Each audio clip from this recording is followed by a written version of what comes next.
السلام علیکم۔ Daily golf Urdu میں خوش آمدید۔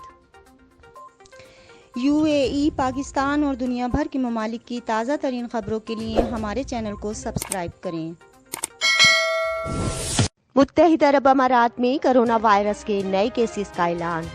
متحدہ عرب امارات کی وزارت صحت اور روک تھام نے منگل کے روز 262 کیسز کا اعلان کیا، جس سے اب تک مملکت میں ریکارڈ شدہ کیسز کی کل تعداد 62,966 ہو چکی ہے۔ 195 مریض صحت یاب بھی ہوئے، جس سے صحت یابیوں کی کل تعداد 56,961 تک جا پہنچی ہے، جبکہ ایک ہلاکت کے ساتھ اب تک کل ہلاکتوں کی تعداد 358 ہے۔ کرونا وائرس کے 64,110 نئے ٹیسٹ بھی کروائے گئے اور اسی طرح ایکٹیو کیسز کی کل تعداد مزید کم ہو کر 5,647 رہ گئی ہے۔ 1 مارچ سے ایکسپائرڈ ویزا والوں کو مزید 1 ماہ کی مہلت دے دی گئی۔ متحدہ عرب امارات نے اعلان کیا ہے کہ وہ غیر ملکی جن کا وزٹ ویزا 1 مارچ کو ایکسپائر ہوا ہے، انہیں مزید 1 ماہ کی مہلت دے دی گئی ہے۔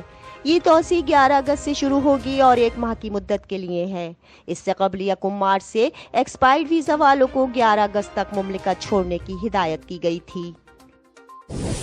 کرونا وائرس ایویشن انڈسٹری کو لے ڈوبا، ایئر عربیہ کو 169 ملین درہم کا خسارہ۔ ایئر عربیہ کو بھی 2020 کی پہلی 6 ماہی کے دوران 169 ملین درہم نقصان ہوا ہے۔ جاری مالی سال کی پہلی سہ ماہی میں ایئر عربیہ کو 1.02 ارب درہم آمدنی ہوئی، جو گزشتہ سال کی اسی مدت کی آمدنی 2.17 ارب ڈالر سے 53% کم رہی۔ ایئر لائن کے مطابق اس نے 2.48 ملین مسافروں کو فضائی سفر کی سہولیات فراہم کی، تاہم گزشتہ سال کی نسبت یہ تعداد 57% کم رہی۔ 200 پاکستانیوں کو فری ایئر ٹکٹس کی فراہمی، سید زلفی بخاری اور پاکستانی مسافروں کا گلادری برادران کا خصوصی شکریہ۔ گزشتہ روز امارات کی معروف کاروباری شخصیت اور خلیج ٹائمز کے مالک گلادری برادران کی جانب سے انسانی ہمدردی کے جذبے کے تحت 200 پاکستانیوں کو ٹکٹس دے کر پاکستان بھجوایا گیا تھا۔ پہلی پرواز صبح شارجہ سے ملتان، جبکہ دوسری پرواز شارجہ سے اسلام آباد روانہ ہوئی۔ اس انسانی بھلائی کے اقدام پر وزیر اعظم پاکستان کے معاون خصوصی برائے اوورسیز پاکستانیز سید زلفی بخاری نے اپنے ٹویٹر پیغام کے ذریعے ان کا شکریہ ادا کیا ہے۔ انہوں نے کہا کہ میرے بھائی سہیل گلادری کورونا بحران میں پاکستانی قوم کا ساتھ دینے اور اپنا وعدہ پورا کرنے پر آپ کا بے حد شکریہ۔ تباہ کن دھماکوں کے بعد بیروت کی تعمیر نو کے لیے رضاکارانہ مہم شروع۔ متحدہ عرب امارات نے قومی سطح پر رضاکارانہ مہم شروع کی ہے، جس کا مقصد لبنان کے دارالحکومت بیروت میں 4 اگست کو ہونے والے دھماکوں کے بعد تعمیر نو کی سرگرمیوں میں حصہ لینا ہے۔ مہم کا نام فرام UAE اینڈ فار لبنان رکھا گیا ہے۔ UAE والنٹیئرز کیمپین کے ڈیجیٹل پلیٹ فارم پر اس کی رجسٹریشن 10 اگست تک جاری رہے گی۔ اس مہم میں کوئی بھی اماراتی شہری یا وہاں کا رہائشی حصہ لے سکتا ہے، تاہم بیروت میں گھروں کی تعمیر نو کے لیے انجینئرز کی اشد ضرورت پر زور دیا جا رہا ہے۔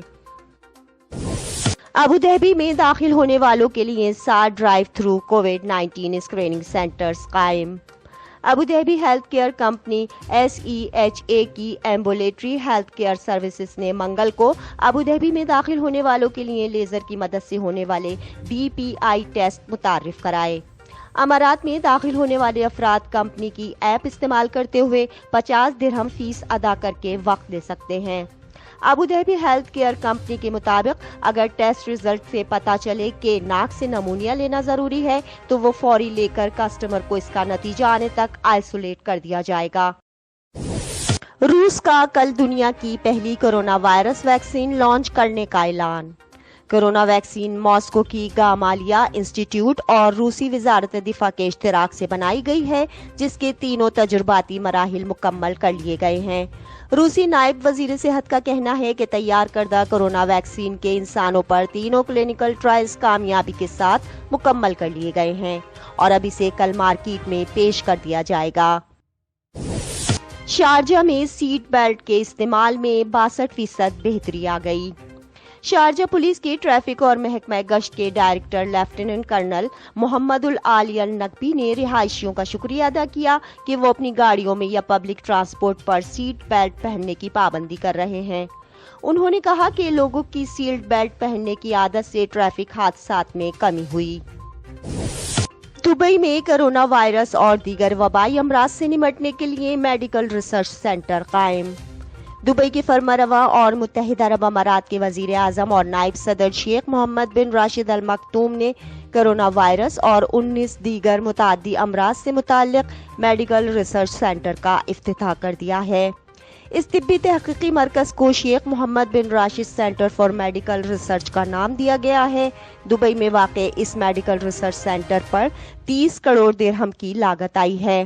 اس سینٹر میں کرونا اور دیگر متعدی امراض پر تحقیق کی جائے گی۔ اب تک کے لیے اتنا ہی، اگلے بلیٹن تک کے لیے خدا حافظ۔